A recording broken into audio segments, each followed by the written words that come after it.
बदल जाओ वक्त के साथ या फिर वक्त बदलना सीखो। बदल जाओ वक्त के साथ या फिर वक्त बदलना सीखो। मजबूरियों को मत कोसो, मजबूरियों को मत कोसो, हर हाल में चलना सीखो, हर हाल में चलना सीखो। नमस्कार साथियों, मेरे प्यारे साथियों, जैसा कि आप सभी जानते हैं कि आपके SSCGD 2025 के हिंदी के समुचित तैयारी के लिए मैं लगातार हिंदी सीरीज चला रहा हूं और आज उसी सिलसिले में आज का ये 35 नंबर का यानी कि 35वां प्रैक्टिस सेट होने वाला। जी हाँ, जैसा कि आप सभी देख रहे हैं कि यह 29 फरवरी 2024 के फोर्थ शिफ्ट में जो SSCGD 2024 में हुए एग्जाम में पूछा गया था, वही सेट लेकर के आपके बीच हाजिर हूँ। एक बात और, यदि आपने अभी तक इसके पहले के 34 सेट का प्रैक्टिस नहीं किया है तो आप चैनल पे जाकर के प्लेलिस्ट निकाल के आप उसका प्रैक्टिस कीजिए। जी हाँ, आपको इससे भरपूर फ़ायदा मिलेगा। बहुत ही सरलता से, बहुत ही सहजता से इसका सॉल्यूशन करवाने की कोशिश की गई है। उम्मीद करता हूँ कि आपको बहुत ही ज़्यादा लाभ मिलेगा। तो आइए अब बिना देरी किए हम लोग चलते हैं आज के सेट नंबर 35 के सॉल्यूशन की तरफ। सबसे पहला सवाल है कि निम्नलिखित प्रश्न में 4 विकल्पों में से आप उस विकल्प का चयन करिए जो कोष्ठक में दिए गए शब्द के तत्सम रूप का सही विकल्प है। जी हाँ, कोष्ठक में क्या दिया गया है? जी हाँ, कोष्ठक में दिया गया है यहाँ पे उठ। रोज सुबह सवेरे जल्दी उठ जाना सेहत के लिए क्या है? लाभदायक होता है। जी हाँ, तो उठ के लिए उठ क्या दे दिया? उठ दे दिया आपका तद्भव। जी हाँ, तद्भव शब्द दे दिया। संस्कृत के वे शब्द जो परिवर्तित करके, रूपांतरित करके हिंदी में प्रयोग किए जाने लगे उसको बोलते हैं तद्भव। और संस्कृत के हू बहू बिल्कुल बिना बदले हुए शब्द जो लगातार उपयोग में लाए जा रहे हैं उसको बोलते हैं तत्सम शब्द। और यहाँ पे वही तत्सम शब्द पूछ रहा है कि उठ तो तद्भव हो गया, परिवर्तित रूप हो गया, रूपांतरित रूप हो गया, लेकिन संस्कृत वाला शब्द उठ के लिए क्या होगा, यही पूछा जा रहा है। तो आइए देखिए, उच्च तो होगा नहीं बाबू, उच्छ्वास भी नहीं होगा और उत्पगते भी नहीं होगा। ठीक है, क्या होगा? उठ के लिए हमारा होगा उत्तिष्ठ। जी हाँ, यही है तत्सम शब्द। किसके लिए? उठ के लिए। अगर आपको उत्तिष्ठ दे दिया जाए और पूछा जाए कि भाई इसका तद्भव बता दो, तो क्या होगा? उठ हो जाएगा इसका सही आंसर।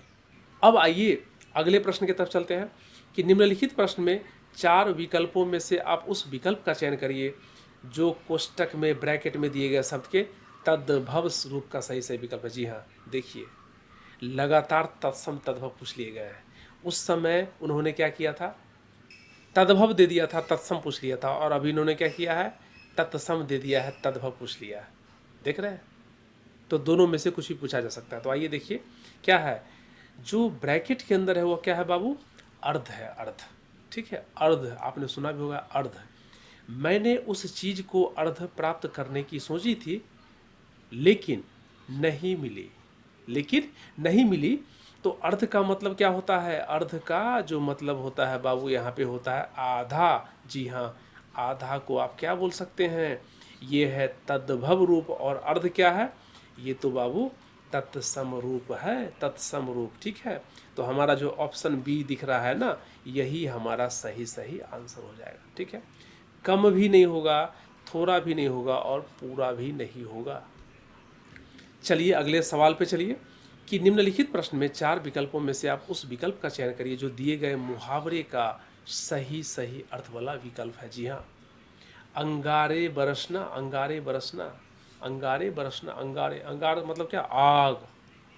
अंगारे मतलब आग बरसना। जी, अत्यधिक गर्मी पड़ना, जलाना, आग उगलना, बेकार में गुस्सा होना। अंगारे बरसने का मतलब जलाना तो ना होता है जी, जलाना ना हो पाएगा। आग उगलना, आग उगलने की चीज़ थोड़ी ना कि कोई अपने मुंह से आग उगल देगा ना बाबू। आग उगलना भी अंगारे बरसना का सही अर्थ नहीं होगा। क्या होगा? बेकार में गुस्सा होना। जी ना, यहाँ तो अंगारे मतलब आग से संबंधित है, तो बेकार में गुस्सा की तो बात ही नहीं। यह तो इसका सुस्पष्ट अर्थ होगा नहीं। क्या होगा?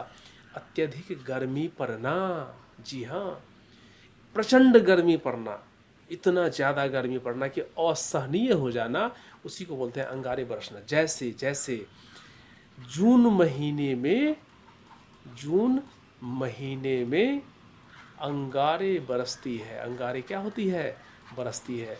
आप देखिएगा, महसूस करिएगा कि जून में जो गर्मी होती है ना, जो धूप होती है ना, उसमें उसमें अंगारे बरसती है, अंगारे बरसती यानी कि बहुत ही अत्यधिक गर्मी पड़ती है। ठीक है, इस तरीके से हम इसको वाक्य में ही प्रयोग कर सकते हैं। अब देखिए इस प्रश्न में कि दिए गए वाक्य में रेखांकित शब्दों के लिए सही शब्द वाले विकल्प का चयन करिए। ठीक है, क्या दिया है? उसने एक मोती का हार खरीदा। जी हाँ, क्या किया इसने? रेखा द्वारा अंकित कर दिया एक मोती का हार। अरे मेरे भाई साहब, ये बताओ नौजवानों, साथियों, कि एक मोती का हार कभी देखा है आपने? एक मोती से हार बनेगा क्या? अरे बताओ भैया, बन सकता है क्या एक मोती से हार? ना बनेगा भैया, एक मोती से हार नहीं बन सकता। मोतियों का हार होगा जी, मोतियों का एक हार हो सकता है कि अनेक मोतियों का एक हार बना सकते, लेकिन एक मोती से कोई हार बन जाएगा क्या? हार बनाने के लिए तो बहुत सारे मोती चाहिए, समझ रहे हैं, अनेक मोती चाहिए। और यहाँ पे इन्होंने यही चीज़ डाल करके पूछ लिया है कि भाई इसके बदले में क्या होगा, सही सही। ठीक, इसमें देखिए परिवर्तन की आवश्यकता नहीं है, यह तो बिल्कुल नहीं होगा, चूंकि परिवर्तन तो है। हम लोगों ने जैसे वाक्य को पढ़ा इस तरीके से इसमें ये क्लियर हो गया कि भाई परिवर्तन तो होके रहेगा। उसने एक मोतियों का हार खरीदी। भैया ये बताओ, एक मोतियों के हार तो खरीदेंगे नहीं, एक मोती का हार बनेगा ही नहीं। उसने एक मोती का हार खरीदी। जी ना, उसने एक मोती, फिर से यहाँ पे एक मोती दे दिया, यहाँ भी एक मोती दे दिया, यहाँ एक मोती दिया, यहाँ पे एक मोती दे दिया, है ना? देख रहे हैं चालाकी, चालाकी देख रहे हैं क्वेश्चन सेट करने का। तो आप देखिए क्या होगा, उसने मोतियों का एक हार खरीदा। जी हाँ, मोतियों से बना हुआ एक हार हो सकता है, इसमें कहीं कोई दिक्कत नहीं है। तो हमारा ऑप्शन क्या होगा? ऑप्शन ए सबसे सटीक आंसर हो जाएगा। ठीक है, अब चलिए अगले सवाल की तरफ, कि दिए गए वाक्य का वह भाग ज्ञात कीजिए जिसमें क्या हो, कोई त्रुटि हो, गलती वाला पार्ट हो, वही पूछा जा रहा है। अब इसमें देखिए कि मुझे बताओ कि विश्वनाथ और आनंद में सबसे तेज कौन है? सबसे तेज कौन है? अब भैया देखो, सबसे तेज कौन है आनंद में? सबसे तेज कौन है?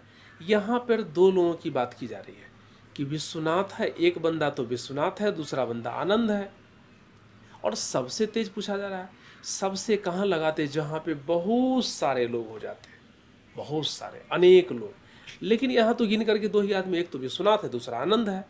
तो इसमें हम ये भी तो लिख सकते हैं ना कि आनंद में से, यहाँ पे सबसे की जगह पे क्या लिख सकते? से लिख सकते, कि मुझे बताओ कि विश्वनाथ और आनंद में से तेज कौन है भैया? दो ही आदमी तो है, कोई तेज तो एक ही होगा ना, 3 4 5 10 तो है नहीं, यहाँ पे अनेक तो है नहीं कि कन्फ्यूजन है। तो यहाँ पे सबसे जो है ना अनुचित प्रयोग किया गया है, अनुचित प्रयोग हुआ है। तो इसके लिए हमको सबसे की जगह पे क्या होगा? से लगाना पड़ेगा। ठीक है, तो चूंकि हमको त्रुटि वाला पार्ट पूछ रहा था, तो हमको क्या होगा? यहाँ पे देखो, में सबसे, यही हमारा सबसे आंसर हो जाएगा। सबसे नहीं लगा के यहाँ पे क्या होगा? में से तेज कौन है? और ये सभी चूंकि सही सही लिखे हुए हैं, तो यह तो हमारा आंसर होगा नहीं, इसलिए हम इसको कट कर देंगे। बने रहिए और देखते रहिए आगे। देखिए, दिए गए वाक्य में रेखांकित शब्द का विलोम शब्द ज्ञात करिए, है ना? विलोम का मतलब क्या? उल्टा, कि सूर्य अस्त होते ही पक्षी चहचहाने लगते हैं। अस्त का मतलब क्या होता है भैया? इसी को तो रेखांकित कर दिया, अस्त होते ही। अब इसी अस्त का जो है ना, हमको विलोम शब्द निकालना जी, नहीं पर्यायवाची नहीं, विलोम शब्द बताना है, मतलब ठीक इसका उल्टा। तो अस्त का मतलब क्या होता है ये तो पहले समझ लो। अस्त का मतलब होता है भैया, वो भी सूर्य के अस्त का मतलब ढलना, ढलना। आप इसको सूर्यास्त भी बोल सकते हैं। सूर्य, यहाँ पे देखो अस्त छिपा हुआ, सूर्यास्त। सूरज भगवान शाम को डूब जाते हैं ना, सूर्यास्त होता है, खत्म हो जाता है, मतलब अस्त हो जाते हैं। और सुबह में क्या होता है? सूर्योदय, यानी कि उनका उदय होता है। ठीक है, तो यहाँ पे सूर्य अस्त होते ही पक्षी क्या होते हैं? चहचहाने लगते हैं, खोजने लगते हैं उनको कि भाई किधर चले गए, किधर चले गए। समझ? अस्त का मतलब होता है ढलना, सूर्यास्त। तो जो ढलेगा, जो अस्त होगा, जो खत्म होगा, उसके लिए क्या होगा पता है? उसके लिए आंसर होगा विलोम, उदय हो जाएगा। उदय का मतलब क्या होगा? उगना। इसका मतलब क्या होता है? आप इसको सूर्योदय भी लिख सकते हैं, मतलब सूर्य का उदय सुबह सुबह होता है। ठीक है, तो विलोम शब्द तो हमारा यहाँ पे क्या हो जाएगा? उदय हो जाएगा। अब ये सहित नहीं होगा, संतोष नहीं होगा, और ढलना का मतलब क्या होता है, वो तो अस्थि होता है जी। ढलना मतलब अस्त होना। इस तरीके से आपने देखा कि अस्त का यहाँ पे विलोम क्या होगा, उदय हो जाएगा। लेकिन अगर यहाँ पे पूछ लेता कि भाई अस्त का पर्यायवाची बोलो, तो क्या ढलना यहाँ पे था ना, ढल मतलब ढलान, ढलना, सूर्यास्त होना, ये हमारा आंसर हो जाता है। लेकिन यहाँ पे विलोम पूछ रहा है तो क्या होगा, अस्त का उदय हो जाएगा, और उदय रहता तो अस्त हो जाता। ठीक है, चलिए आगे देखिए इस प्रश्न में कि दिए गए वाक्य में रेखांकित शब्द के लिए सही बर्तनी ज्ञात कीजिए। सही बर्तन मतलब फिर से मात्रा या व्याकरण में गलती दे दी गई। कोई ऐसा शब्द यहाँ पे देखो ना, तुम्हारी बात का मलतब, मलतब यहाँ पे रेखांकित में क्या लिखा, मलतब मैं समझा नहीं। तुम्हारी बात का मलतब मैं समझा नहीं। मलतब का होता भैया, सुने हो कभी मलतब का, निरर्थक शब्द दिया। मलतब तो कोई शब्द होता ही नहीं भैया, इसने उल्टा पुल्टा करके क्या किया, यहाँ पे होना चाहिए मतलब। तुम्हारी बात का मतलब मैं समझा नहीं भैया, दोबारा समझाओ, समझे नहीं तो मैं गड़बड़ कर दूंगा। तो यहाँ पे मलतब जो निरर्थक शब्द दे दिया था, उसी को बोला जा रहा था कि जो रेखांकित शब्द है ना, उसका आप सही बर्तनी बताइए। देखिए मलबत, यह भी ना हो पाएगा, यह भी गड़बड़ किया है। मबतल, यह भी गड़बड़ है। मलतु, क्या किया है, मतलब को ही विकृत करके अलग अलग तरीके से अशुद्ध वर्तनी लिख दिया गया है। तो आपको वाक्य के अर्थ को समझते हुए शब्द की पहचान करनी पड़ेगी, और उसके उच्चारण के हिसाब से सही वर्तनी लिखनी पड़ेगी। और ऐसे प्रश्न अक्सर पूछ लिए जाते हैं। देखिए इसमें क्या बोला है कि निम्नलिखित प्रश्न में दिए गए विकल्पों में से आप उस विकल्प का चयन करिए जो मुहावरे के सर्वश्रेष्ठ रूप को क्या कर रहा है, व्यक्त कर रहा है। ठीक है, तो लक्ष्मण की भ्रातृभक्ति, जी हाँ, लक्ष्मण जी का नाम तो आपने सुना ही होगा। भगवान रामचंद्र जी के क्या थे, भाई थे, भ्राता थे। तो लक्ष्मण की भ्रातृभक्ति के बारे में बात की गई है, यानी कि लक्ष्मण की भ्रातृभक्ति जो है ना, जग जाहिर है। भगवान राम के लिए यानी कि अपने बड़े भाई के लिए लक्ष्मण जी ने जो भाई प्रेम दिखाया है, जो उनका साथ निभाया है, वो अद्वितीय है। यह क्या है, एक संदेश है। तो यही मुहावरा बना दिया गया कि भैया देखो यहाँ पे अत्यंत प्रिय होना जीना, ये तो होगा नहीं। अच्छा होने का दिखावा करना, यह भी नहीं होगा। भाई की निस्वार्थ सेवा करना, जी हाँ, और भाई की खुशामद करना, यह भी नहीं होगा। क्या होगा, निस्वार्थ मतलब बदले में कुछ नहीं चाहिए, उन्होंने केवल सेवा किया, सेवा किया, सेवा किया, बदले में कुछ भी लेने की उनकी अपेक्षाएं नहीं थी। समझ रहे हैं, इसी को बोलते हैं निस्वार्थ। स्वार्थ मतलब क्या, लोभ, और उसमें निह लगा दिया, मतलब कोई भी स्वार्थ नहीं था उनका, लक्ष्मण जी का। उन्होंने बिल्कुल निस्वार्थ भाव से, केवल बड़े भाई के नाते उन्होंने उनकी ऐसी सेवा की कि पूरे संसार में, पूरी दुनिया में इस तरह के मुहावरे का प्रयोग किया जाना, और उदाहरण पेश हो गया, जग जाहिर हो गया ये बात कि लक्ष्मण की भातृभक्ति क्या है, जग जाहिर है, कौन नहीं जानता इस संसार में, हर कोई जानता है। तो आप इसको वाक्य में प्रयोग कर लीजिए ना कि लक्ष्मण जी की भ्रातृभक्ति जग जाहिर है, मतलब क्या, जग जाहिर है, कौन नहीं जानता, हर कोई जानता है। इस तरह से आप वाक्य में इसको प्रयोग कर सकते हैं। अगले सवाल में देखिए कि दिए गए वाक्य में रेखांकित शब्द के लिए सही वर्तनी ज्ञात कीजिए। फिर से वर्तनी पूछ लिया गया, इसके पीछे के सवाल में था ना, ठीक उसी तरीके से वर्तनी पूछ लिया। आइए, वह आपकी बात आवश्यक सुनेंगे। अरे भैया, वह आपकी बात आवश्यक सुनेंगे, आवश्यक सुनेंगे, जी ना, मुझे तो कुछ ठीक ना लग रहा है यहाँ पे, होगा क्या, देखो बैठा बैठा के देखते हैं। वह आपकी बात आवश्यक सुनेंगे, जी ना, अवश्य सुनेंगे। अवश्य तो भैया निरर्थक शब्द है, इसको तो पहले कटाई खुटाई के हटाओ। अवसाय सुनेंगे, यह भी निरर्थक शब्द है। और अवाशय, अवाश्य सुनेंगे, जी ना, इसका मतलब है अब बचा क्या, अवश्य, जी हाँ, अवश्य का मतलब होता है निश्चित रूप से, कि वह आपकी बात अवश्य निश्चित रूप से सुनेंगे। आप कह करके तो देखिए, ऐसी बात की जा रही है, समझ रहे हैं। तो यह आवश्यक जो है ना, यह गलत लिख दिया गया बाबू, यहाँ पे क्या होगा, इसके लिए सही वर्तनी अवश्य हो जाएगा।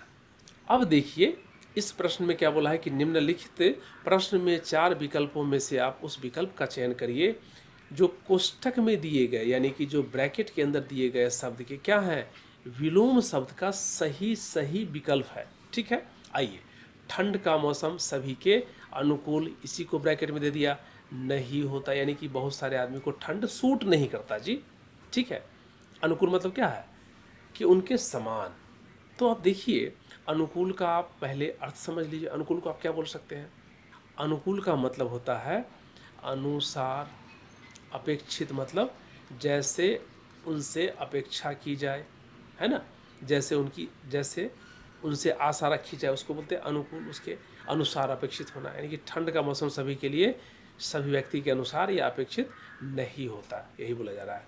तो चूंकि यहाँ पे विलोम पूछ रहा है ना, तो अनुसार तो समझ ही गए, अनुसार तो यहाँ पे अनुकूल को ही लिख दिया है कि नहीं। अपेक्षित का मतलब ही अनुकूल ही हो गया बाबू, है ना।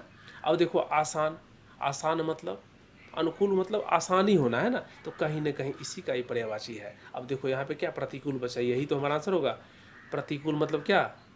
अनुसार का नहीं होना, अनुसार नहीं होना, यानी कि क्या? प्रतिकूल का मतलब विपरीत होना, विपरीत होना, यानी कि हम जैसा चाहते हैं वैसा नहीं होना, तो क्या हो गया? उल्टा हो गया ना जी, वही तो प्रतिकूल होता है। और यहाँ पे यही तो विलोम पूछा जा रहा है, तो सवाल के हिसाब से हमको आंसर देना होगा। इसका मतलब ये है कि ये तीनों पर्यायवाची तो हमारे इसके आंसर। अब देखो इसमें कि निम्नलिखित प्रश्न में 4 विकल्पों में से आप उस विकल्प का चयन करिए जो कोष्टक में दिए गए क्या शब्द के पर्यायवाची शब्द का क्या सही सही विकल्प है जी। फिर से यहाँ पे पर्यायवाची शब्द पूछ लिए गए, ठीक है। आज भी गांव में लोगों के घरों में क्या खूंटी, खूंटी को ब्रैकेट में दिया गया है और इसी के पर्यायवाची शब्द को पूछा गया, ठीक है। बनी हुई दिखाई देती है क्या? नीरव जी ना ना ना। रंज भी, रंज भी दिखाई नहीं देता क्या? छूछा दिखाई देता? ना जी ना। खूंटी का मतलब होता है बाबू मेघ। ये मेघ हमारा जो है ना सही सही पर्यायवाची शब्द होगा। खूंटी का मतलब क्या होता है?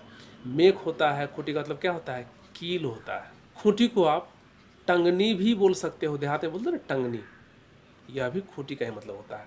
तो यह हमारा इसका सही सही पर्यायवाची शब्द हो जाएगा। नीरव का मतलब क्या होता है?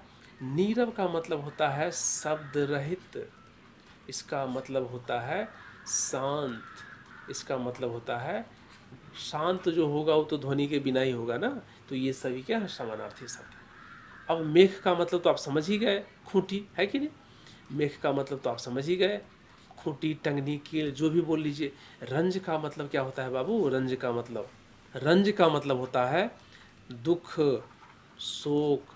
रंज को आप अप्रसन्नता भी बोल सकते हैं। और छूछा का मतलब क्या होता है? छूछा का मतलब होता है खाली, खाली। छूछा का मतलब क्या होता है? रिक्त होता है। जहाँ पे रिक्त हो उसको छूछा बोलते हैं, खाली बोलते हैं। अब चलिए अगले प्रश्न की तरफ। इसमें देखिए कि निम्नलिखित प्रश्न में 4 विकल्पों में से आप उस विकल्प का चयन करिए जो वाक्यांश के लिए क्या है? एक शब्द वाला विकल्प है जी। जो बहुत क्रूर व्यवहार करता है उसको क्या बोलते हैं भैया? आचार पुत बोलते हैं क्या? ना जी ना, आचार पुत नहीं बोलते। क्या बोलते? आश्वस्त बोलते क्या? ना ना, किसी बात के लिए किसी को आश्वस्त करना वह क्रूर व्यवहार वाला नहीं होगा। क्या होगा? आक्रांत बोलते क्या? जी ना, आक्रांत भी नहीं होगा। क्या होगा? आतताई होगा जी। बोलते नहीं कि यह लड़का बहुत आतताई है, मतलब क्या है? क्रूर व्यवहार वाला है, बहुत बदमाश है। तो वह जो बहुत क्रूर व्यवहार करता है उसको बोलते हैं आतताई, ठीक है। आश्वस्त का मतलब क्या है? आश्वस्त होना। आश्वस्त का मतलब आश्वस्त होना। और आक्रांत का मतलब क्या होता है? आक्रांत का मतलब होता है कि जिस पर आक्रमण किया गया हो, आक्रमण किया जिस पर आक्रमण किया गया हो। अब चलिए अगले सवाल की तरफ चलिए। देखिए इस प्रश्न में क्या बोला है कि निम्नलिखित प्रश्न में 4 विकल्पों में से आप उस विकल्प का चयन करिए जो वाक्यांशों के लिए एक शब्द वाला विकल्प है, ठीक है। यहाँ पे वाक्यांश क्या है? दूसरे के अंदर की गहराई तारने वाला। जी हाँ, किसी भी दूसरे व्यक्ति के अंदर की जो गहराई है उसको तारने मतलब समझने वाला व्यक्ति को क्या बोलते पता है? उसको बोलते हैं अंतर्यामी। आपको देख के ही समझ जाएगा, आपके अंदर की गहराई को तार लेगा, उसी को बोलते हैं अंतर्यामी। इसका मतलब ये है कि यह तो तीनों हमारा ऑप्शन। अर्थ को समझ लेते हैं। अप सभ्य का मतलब होता है दाहिना, इसको आप दायां भी बोल सकते हैं। दूसरे के अंदर की गहराई तारने वाला जो व्यक्ति होता है ना वो अंतर्दर्शी होता है जी। ये होगा इसका ऑप्शन। दूसरे के अंदर की गहराई तारने वाला जो व्यक्ति होता है उसको बोलते हैं अंतर्दर्शी। और यह जो होता है ना अंतर्यामी, यह होता है क्या, अंतर्यामी का मतलब होता है कि मन और हृदय की बात जानने वाला। हृदय की बात जानने वाला मतलब हम क्या सोच रहे हैं वो हमारे मन की बात अगर कोई जाने उसको बोलते हैं अंतर्यामी। लेकिन अगर किसी के अंदर की गहराई की तारने की बात अगर की जाए ना तो क्या होगा बाबू, अंतर्दर्शी होगा। यह इसका सही से आंसर होगा। और उपदिशा मतलब क्या होता है, दो दिशाओं के बीच का दिशा, दो दिशाओं के बीच की, समझ गया। जैसे इधर नॉर्थ है और मान लो इधर क्या है, ईस्ट है, तो ये दोनों के बीच का जो ये जो होता है ना दिशा, इसी को बोलते हैं उपदिशा। नॉर्थ ईस्ट उत्तर पूर्व के क्या बोलते हैं, मतलब न नॉर्थ है न ईस्ट है, दोनों के बीच का भाग जो होता है ना वो उसको बोलते हैं उपदिशा। अब आइए इस प्रश्न पे देखिए कि दिए गए वाक्य का वह भाग ज्ञात कीजिए जिसमें कोई क्या है, त्रुटि है, मतलब गलती वाला पार्ट हमको खोजना है। ठीक है, समाज की जितनी दुर्गति पहले कभी नहीं हुई, समाज की जितनी दुर्गति पहले कभी नहीं हुई। अरे भैया हमको यहाँ पे अटपटा लग रहा है, समाज की इतनी दुर्गति होनी चाहिए यहाँ पे, मतलब क्या कहा जा रहा है कि समाज की इतनी दुर्गति पहले कभी नहीं हुई, समाज की इतनी दुर्गति पहले कभी नहीं हुई। यहाँ पे लगा दिया जितनी, और यही बोल रहा है कि त्रुटि, समाज की जितनी दुर्गति पहले कभी नहीं हुई, ये क्या है, स्पष्ट अर्थ नहीं दे रहा है। तो यहाँ पे जितनी की जगह पे क्या लगाना पड़ेगा, इतनी दुर्गति पहले कभी नहीं हुई जितनी आज हो रही है ना। कोई त्रुटि नहीं है, यह तो होगा नहीं, कभी नहीं हुई, यह सही लिखा हुआ है इसलिए यह भी हमारा आंसर नहीं होगा।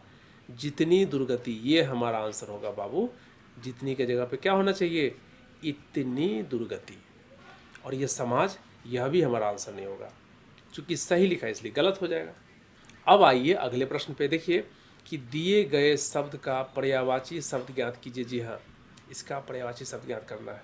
किसका, गजानन। गजानन किसको बोलते हैं जी भैया, गजानन गणेश जी को बोलते हैं।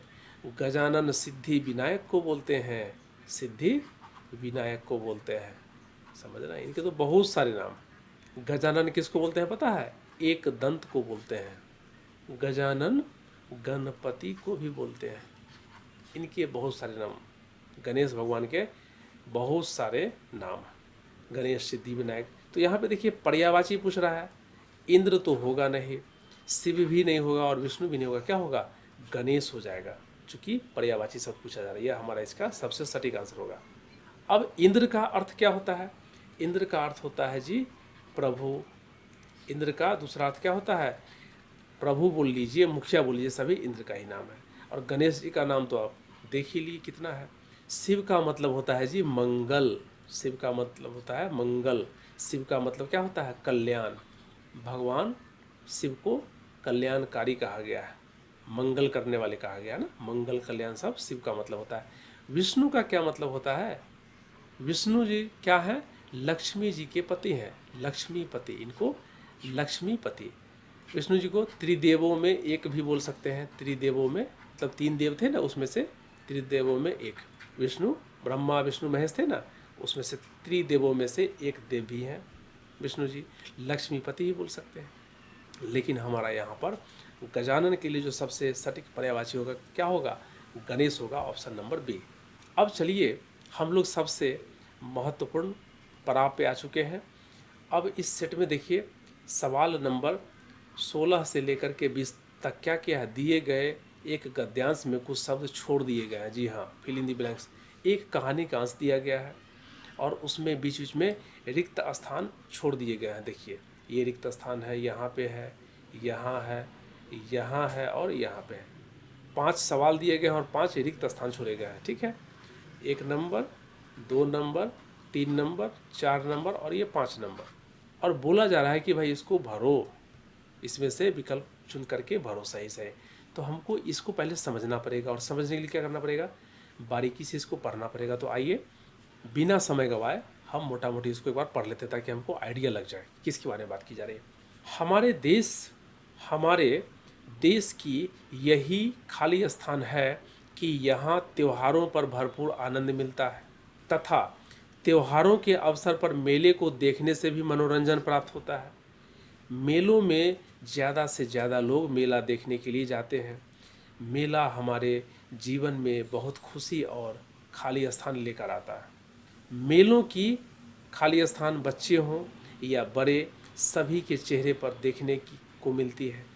हमारे यहाँ पर सभी लोग अपने परिवारजनों के साथ जब मेला देखने जाते हैं तो बहुत ही खुशी का अनुभव करते हैं, क्योंकि मेलों में विभिन्न तरह के खेलों का खाली स्थान किया जाता है। तो मेलों में विभिन्न तरह के कार्यक्रम भी आयोजित किए जाते हैं। मेलों में मन को लुभाने वाले बहुत से मनोरंजन वाले दृश्य देखने को मिलते हैं। आज हर मनुष्य अपने कार्यों में व्यस्त रहता है। इन सभी के लिए तथा मनुष्य की थकान को दूर करने के लिए मनुष्य मेलों में जाकर अपनी खाली स्थान को दूर कर सकता है। मतलब यहाँ के पर्व त्योहार और मेलों के बारे में बात की गई है। इतना तो हम लोग को समझ में आ गया, ठीक है। तो अब आइए प्रश्न की तरफ चलते हैं। देखिए, सबसे पहला प्रश्न है यहाँ पे कि हमारे देश की यही है, हमारे देश की यही है, क्या है? खाली स्थान है कि यहाँ त्योहारों पर भरपूर आनंद मिलता है। हमारे देश की यही दिखावा है? जी ना, दिखावा तो बिल्कुल ना होगा। हमारे देश की यही आयोजन है? यह भी यहाँ पे स्पष्ट अर्थ नहीं दे रहा। हमारे देश की यही प्रशंसा है कि यहाँ त्योहारों में भरपूर, जी ऐसी भी बात नहीं है। क्या है? हमारे देश की यही विशेषता है। जी, विशेषता है मतलब स्पेशलिटी है। क्या है? हमारे देश की यही विशेषता है कि हमारे यहाँ त्योहार पर भरपूर आनंद मिलता है, भर भर के आनंद मिलता है। अब इस प्रश्न को देखिए कि मेला हमारे जीवन में बहुत खुशी और खाली स्थान लेकर के आता है। मेला हमारे जीवन में क्या आएगा? खुशी, और साथ में क्या लेगा? स्वार्थ लेके आएगा? स्वार्थ तो नहीं लाएगा मेला। मेला दुख लेकर के आता है क्या? जीना, मेला दुख भी लेके नहीं आता है। मेला उपहास मतलब हंसी ठट्ठा मजाक लेके आता है। जी, यह भी यहाँ पे सही नहीं। यहाँ पे क्या होगा? मेला हमारे जीवन में बहुत खुशी तो लाता ही लाता है, साथ में क्या लाता है? आनंद भी लेकर के आता है। जी हाँ, आनंद लेकर के आता है। अगले सवाल पे चलिए कि मेलों की खाली स्थान बच्चे हों या बड़े, सभी के चेहरे पर देखने को मिलती है। क्या मेलों की भागदौड़? ना ना। मेलों की आपाधापी? जी ना। मेलों की व्यवस्थाएं बच्चे हों या बड़े, सभी के चेहरे पर व्यवस्था कैसे देखने को मिलेगी चेहरे पे? भागदौड़ कैसे मिलेगी? आपाधापी कैसे मिलेगी? क्या मिलेगी? तो भैया, मेलों की रौनक मिलेगी, सभी के चेहरे पे रौनक, चमक। मेलों की रौनक बच्चे हो या बड़े, सभी के चेहरे पे देखने को मिलती है। देखने को चेहरे पे क्या मिल सकती है? रौनक मिल सकती है।